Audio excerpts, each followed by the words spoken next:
So in this topic, we will discuss about temperature dependence of resistivity.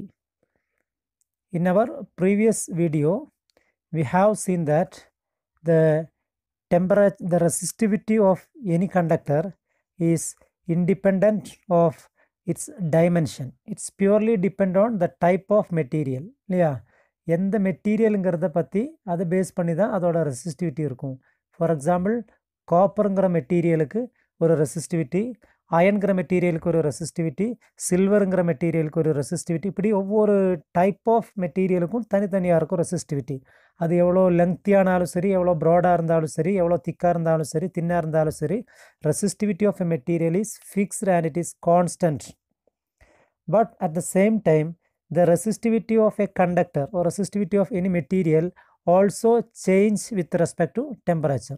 So in this topic, we will discuss how the temperature influence the resistivity of a given material.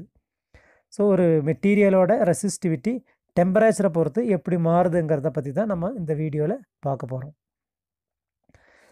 So resistivity of a conductor increases. For a conductor, the resistivity increases with increase in temperature. ஒரு கண்டக்டருக்கு for example ஒரு copper wire எடுக்கிறோம். இந்த copper வயருக்கு அதோட resistivity என்ன ஆகும்னா, temperature increase பண்ணும்போது அதோட resistivity வந்து இன்க்ரீஸ் ஆகிரும். இப்போ இந்த காப்பரில் நம்ம கரண்ட் ஃப்ளோ பண்ணுறோம், கரண்ட் ஃப்ளோ ஆகிட்டே இருக்குது. Now we are heating this copper wire. இந்த காப்பர் வயரை நம்ம என்ன பண்ணுறோம்னா ஹீட் பண்ணுறோம். So when we are heating this copper wire, we can see that the current through the copper wire decreases. Current decrease ஆகுது. Why the current decreases? Because the resistivity increases. Resistivity increase ஆகிறதுனால அதோட current வந்துட்டு அதில் flow ஆகக்கூடிய current வந்துட்டு கம்மியாகிட்டே வரும். So this is the temperature dependence of resistivity in the case of conductors. So how a conductor behave when the temperature is increased? When the temperature increases, the resistivity of the conductor also increases. So எப்படி increase ஆகுது, அதுக்கான ஒரு formula தான் இது. Rho T is equal to rho naught into 1 plus alpha T minus T naught. What is rho t here? Rho means resistivity. இல்லையா, ரோனானது resistivity. So rho t means resistivity of a conductor at T degree Celsius. So T degree Celsius, it means a fixed value. Tங்கிறது ஒரு 30 degree, 40 degree Celsius, 50 degree Celsius அந்த மாதிரியான ஏதாவது ஒரு temperature. அந்த டெம்பரேச்சரில் ஒரு மெட்டீரியலோட ரெசிஸ்டிவிட்டியை தான் நம்ம ரோ டிங்கிற நொட்டேஷனில் ரெப்ரசன்ட் பண்ணியிருக்கோம். அடுத்தது rho naught. Rho naught means resistivity of the conductor at some reference temperature. So ஏதாவது ஒரு ஃபிக்ஸ்டு டெம்பரேச்சரில், for example 20 degree Celsius, 20 degree செல்சியஸுங்க தான் நம்ம ரெஃபரன்ஸ் டெம்பரேச்சர் எடுக்கிறோம். ஸோ 20 டிகிரி செல்சியஸில் ஒரு மெட்டீரியலோட ரெசிஸ்டிவிட்டி எவ்வளோங்கிறத நம்ம ரோ நாட்ங்கிற ஒரு நொட்டேஷனால் ரெப்ரசன்ட் பண்ணுறோம். ஸோ அந்த 20 டிகிரியை விட டெம்பரேச்சர் இன்க்ரீஸ் ஆகும்போது 21, 22, 25, 30, 35 இந்த மாதிரி ஸ்டெப் பை ஸ்டெப்பாக நம்ம டெம்பரேச்சரை ரைஸ் பண்ணும்போது அந்த மெட்டீரியலோட ரெசிஸ்டிவிட்டி இன்க்ரீஸ் ஆகும். எப்போனா, if it is a conductor, அந்த மெட்டீரியல் வந்து ஒரு கண்டக்டராக இருந்தால். ஸோ அந்த ரெண்டையும் ரிலேட் பண்ணக்கூடிய ஒரு ரிலேஷன் தான் rho T is equal to rho naught into 1 plus alpha T minus T naught. So what is rho t here? Rho t is the resistivity of the material at any given temperature. Rho naught is the resistivity of the material at a reference temperature, and alpha is known as temperature coefficient of resistivity. Alpha is known as temperature coefficient of resistivity.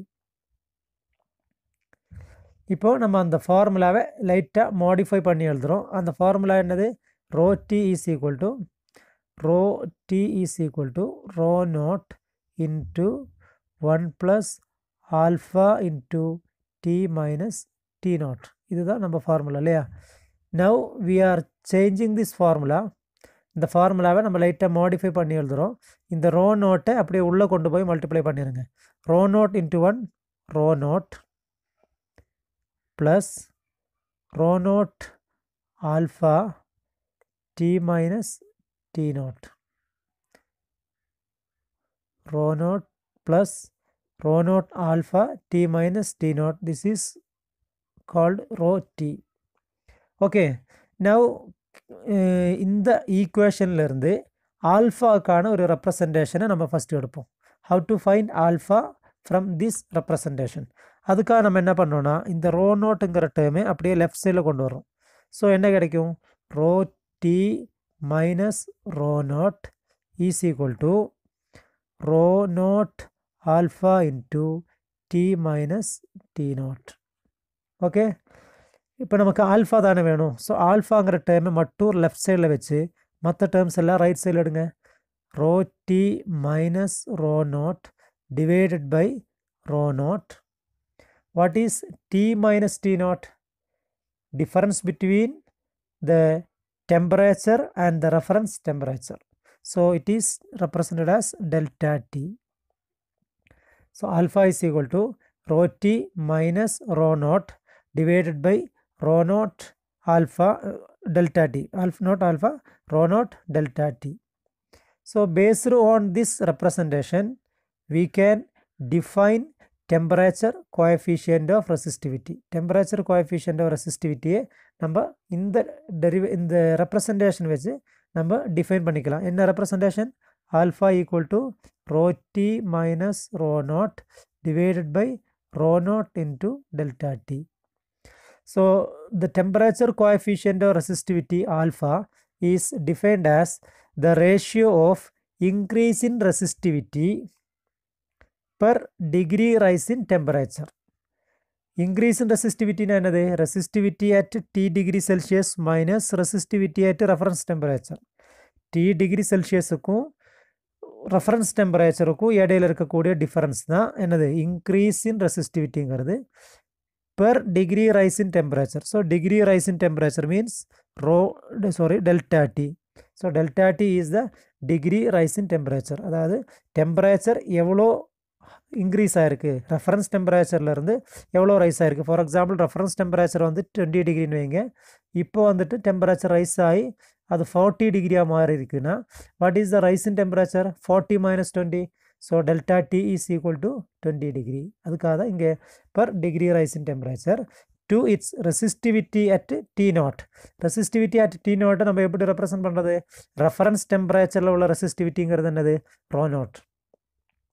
So it is defined as the ratio of increase in resistivity per degree rise in temperature to its resistivity at T naught. This is the definition for alpha. So from this we can get the answer. Instead of rho T, we can write delta rho. So delta rho, what is delta rho? Change in resistivity. And what is delta T? Change in temperature. What is rho naught? Resistivity at reference temperature. So here this numerator and this denominator both have the same unit. ரெண்டுக்கும் இருக்கக்கூடிய unit வந்து சேமாக இருக்குது. So அந்த ரெண்டு யூனிட்டுமே cancel ஆயிரும். அப்புறம் கீழே டினாமினேட்டரில் டெம்பரேச்சர் மட்டும் இருக்குது. So what is the unit of temperature? Degree Celsius. So 1 by degree Celsius, that is per degree Celsius is the unit of alpha. So the unit of alpha is per degree Celsius.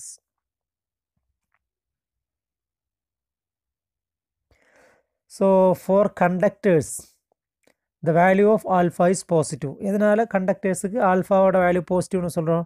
Row D minus rho naught divided by rho naught into delta T. இதான நம்ம formula.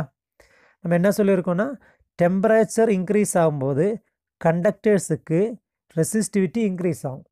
The resistivity of conductors increases with increase in temperature. அப்போ rho D minus rho நோட்டோட value வந்து கண்டிப்பாக பாசிட்டிவாக இருக்கும். ஏன்னா resistivity இங்கே அதிகமாக இருக்குது, இங்கே கம்மியாக இருக்குது. கிரேட்டர் நம்பர்லேருந்து லெஸ்ஸர் நம்பரை மைனஸ் பண்ணால் நமக்கு பாசிட்டிவ் வேல்யூ கிடைக்கும். So for conductors alpha is positive. Why alpha is getting positive? Why? when temperature increases, resistivity increases, because if the temperature of a conductor increases, the average kinetic energy of electrons in the conductor increases. ஒரு conductor இருக்குது, இந்த கண்டக்டரில் நிறைய free electrons இருக்குது.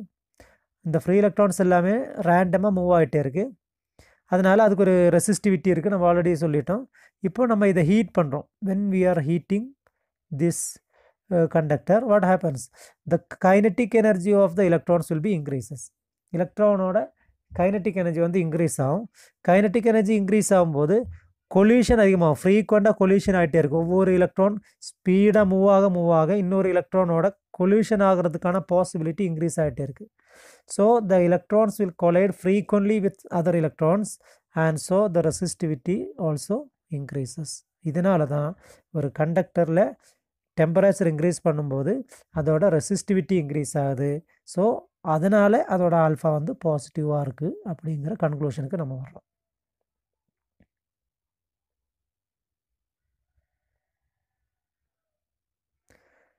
Okay, so resistivity increases with increase in டெம்பரேச்சர்னு சொன்னோம். அப்படின்னா நம்ம இந்த ரெசிஸ்டிவிட்டிக்கும் டெம்பரேச்சருக்கும் இடையில ஒரு கிராஃபை ப்ளோட் பண்ணும்போது அந்த கிராஃப் வந்து எப்படி வரணும்? நமக்கு ஸ்ட்ரைட் லைனாக வரணும். பாருங்கள், ஸ்ட்ரைட் லைனாக இருக்குது. The temperature versus resistivity graph is a straight line, but at the same time அதோட bottom part பார்க்கும்போது நம்ம அங்கேயும் ஒரு லீனியாரிட்டி வரணும். அங்கே வந்து லீனியராக இல்லை, நான் லீனியர் ரீஜன் இருக்குது. அதாவது temperature is directly proportional to ரெசிஸ்டிவிட்டினா டெம்பரேச்சர் இன்க்ரீஸ் ஆகும்போது ரெசிஸ்டிவிட்டி இன்க்ரீஸ் ஆகணும். அதே மாதிரி டெம்பரேச்சர் டிக்ரீஸ் ஆகும்போது ரெசிஸ்டிவிட்டி டிக்ரீஸ் ஆகணும். ஓகே, ஆனால் இந்த கிராஃபோட பாட்டம் பார்ட்டில் பார்க்கும்போது டெம்பரேச்சர் டிக்ரீஸ் ஆகும்போது ரெசிஸ்டிவிட்டி டிக்ரீஸ் ஆகுது. ஆனால் ஒரு குறிப்பிட்ட வேல்யூவில் வந்தோடனே ரெசிஸ்டிவிட்டி அங்கேயே நிற்கிது.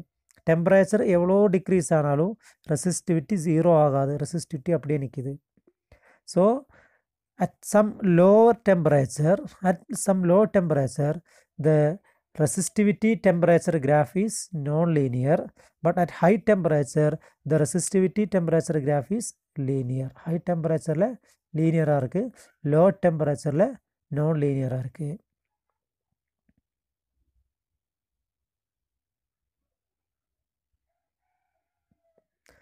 ஓகே, அதுதான் இங்கே சொல்லியிருக்காங்க. So at some low temperature the resistivity of the conductor approaches some finite value.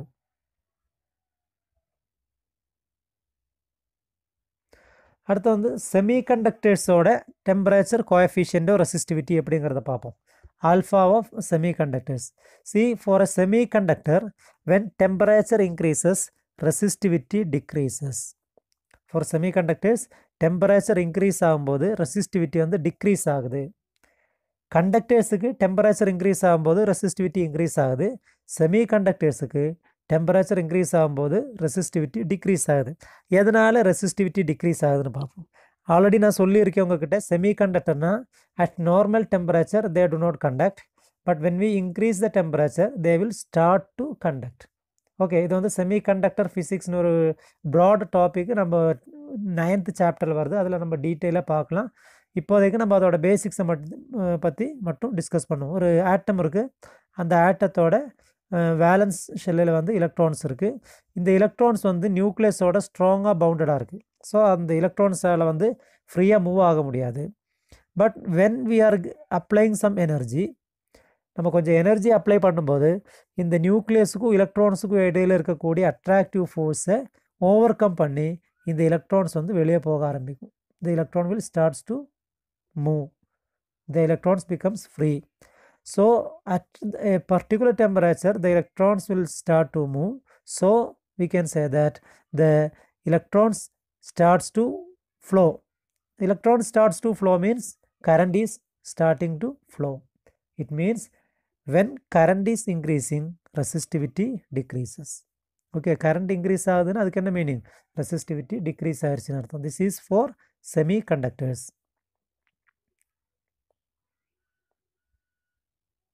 Okay, so if you plot a graph between resistivity and temperature for a semiconductor, you can see that resistivity, temperature is taken along x-axis and resistivity is taken along y-axis.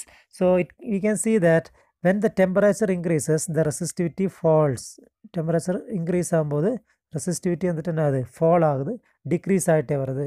So a semiconductor with negative temperature coefficient is called thermistor. So ஒரு செமிகண்டக்டரை பொறுத்த வரைக்கும் அதோட temperature coefficient ரெசிஸ்டிவிட்டிங்கிறது நெகட்டிவாக இருக்கும். எதனால் negative? Temperature increase ஆகும்போது resistivity குறையுது. So rho D minus rho naught divided by so this is alpha equal to rho t minus rho naught divided by rho naught into delta t. So rho t will be less than rho naught. So a lesser value is subtracted from a greater value. So the answer will be negative. இது வச்சு தான் நம்ம என்ன சொல்லணும்னா alpha is negative for a semiconductor. So a semiconductor with a negative temperature coefficient or resistance is called thermistor. Okay. So ஒரு தெர்மிஸ்டர்னா என்னது? எந்த ஒரு மெட்டீரியலுக்கு நெகட்டிவ் டெம்பரேச்சர் கோஎஃபிஷியன்ட்டோ ரெசிஸ்டிவிட்டி இருக்கோ, ஆல்ஃபா வேல்யூ நெகட்டிவாக இருக்கோ, அந்த மாதிரியான மெட்டீரியலுக்கு தான் தெர்மிஸ்டர்னு பேர்.